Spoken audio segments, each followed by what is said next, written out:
Magandang araw mga kaibigan. Bigyan natin ng reaction opinion itong post ng Attorney Regal Oleva sa kanyang point of view kung saan ang Sandigan Bayan sinupalpal niya mismo ang Office of the Ombudsman for changing the rules at mid-game. Hindi pwede yan, sabi ni Attorney Oliva. Okay, update lang tayo yung fund drive natin sa Brave 18 Marines. Sa mga GCash na binigay ko sa iyo, meron na naman tayong naipon ngayon na 30,000 pesos. Salamat sa mga patuloy na nagpapadala. At yung gusto pang magpadala, ito po ang ating GCash number. 0966-265-8480. Ulitin ko, 0966-265-8480. Ivan Henry Sibog ang pangalan ng GCash. Sino? Gandang paliwanag ni Attorney Regal Oleva na parang binabago ng ombudsman yung game plan nila sa pagsampa ng kaso kay Jinggoy Estrada at kay DPWH Secretary Manuel Bunuan. May isang mahalagang ruling ang Sandigan Bayan na halos hindi napag-uusapan. The Office of the Ombudsman wanted former DPWH Secretary Manuel Bunuan removed as an accused in the alleged flood control graft case. Bakit? Dahil gusto siyang gawing state witness. Pero ang sagot ng Sandigan Bayan, hindi pwede, hindi pa ngayon. Simple ang dahilan. Kapag tinanggal mo ang isang pangunahing akusado, matapos maisampa ang kaso, binabago mo rin ang mismong kwento ng prosecution.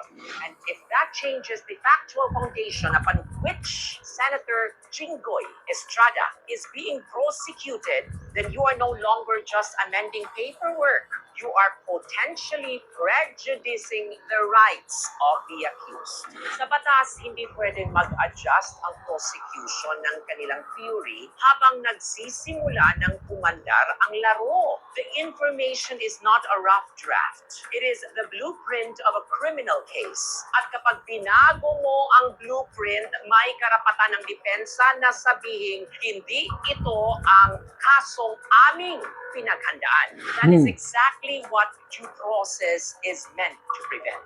Hindi sinabi ng Sandigan Bayan na inosente si Jinggoy Estrada. Hindi rin sinabi ng hindi maaaring maging state witness si Manuel Bunuan. Ang sinabi lamang ng hukuman ay mas mahalaga ang fairness ng proseso kaysa sa convenience ng prosecution. At yan ang dapat tandaan ng lahat. In our justice system, convictions must be built on a consistent and lawful case, not on a case that changes shape whenever it becomes strategically convenient. Because justice is not only about winning. Justice is about playing by the rules from beginning to end. Another day, another. Okay, napakalinaw. Yung ruling ng Sandigan Bayan na hindi pwedeng maging state witness si Bunuan, sinasabi na dapat kung ano yung fairness sa trial ang masunod. Kasi yung information na isinubmit, i-file, parang parehas ang basihan. Yung kaso ni Senator Jinggoy at kaso ni Bunuan, parehas sila. Tapos ngayon ito, gagawin mong state witness. Di unfair para kay Jinggoy. Kaya,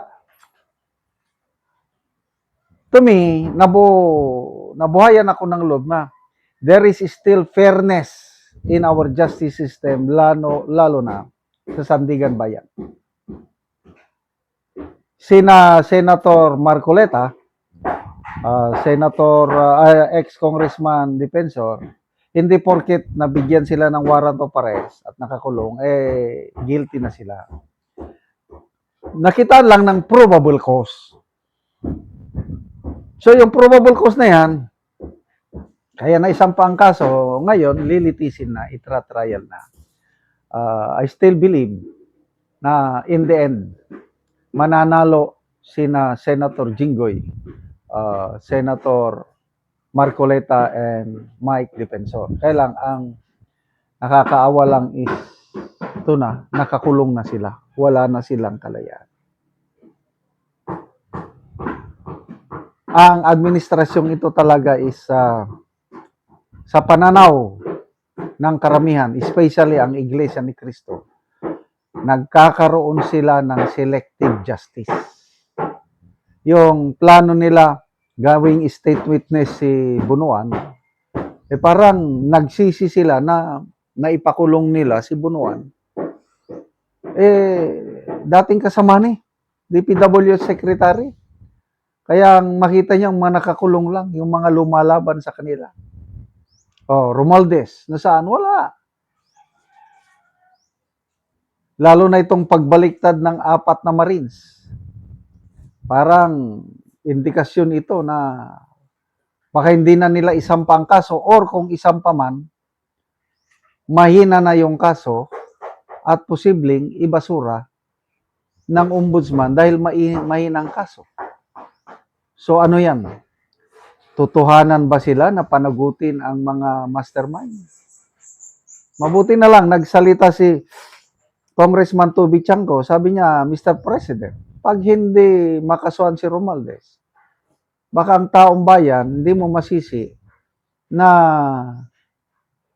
meron kayong koneksyon ni Romualdez kung hindi nyo siya kasuhan. Ganun nga ang Ganon nga ang spekulasyon ngayon na dahil magpinsan, blood is thicker than water pa rin. Salamat mga kaibigan sa inyong pagsubaybay sa channel na ito. Nakakatulong kayo ng malaki sa tribong Talanding ng Bukidnon dahil ang sweldo natin sa channel na ito is pantulong sa tribo.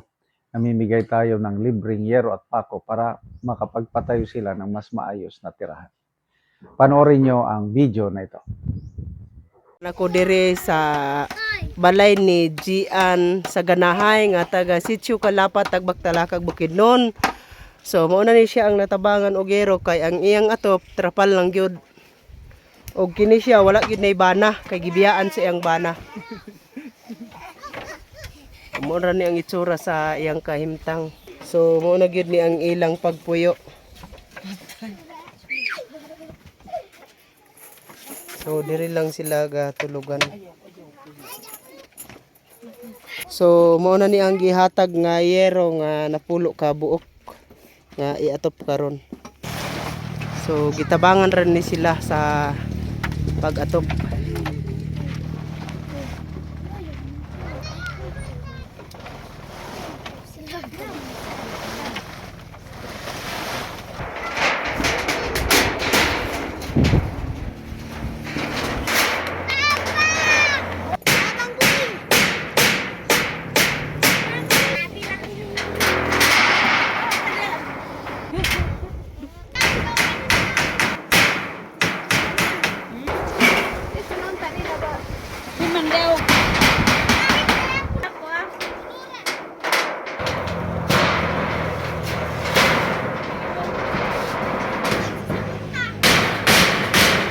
O karon humanagid sa pag-atop ang ginatabang nga hero. So nakaatop ni gid ang tag-iya aning balay. Una, salamat sa Ginoo, salamat sa naghatag sa akong sinapulihan na tong trapal nga akong giatop lang. So naapa kay bana karon? Wala. Wala, so gibiyaan kasi mong bana. So pila ka buok ang imong anak? Ang nasa ko tulo. So pila day tanan imong anak? 5 unta. 5. So ang duha To sa akong mama. to as imong mama. So ikaw ra gabuhi sa imong anak O nga tulo. nga tulo. So nag-eskwela sila Eskwela ang duha, ang isa baby pa man. lagi. So unsa lang imong trabaho di ay? trabaho ko sa agar. So ikaw na gid mangita gid og pangonsumo. Ako tanan. So salamat kaayo. Salamat kayo.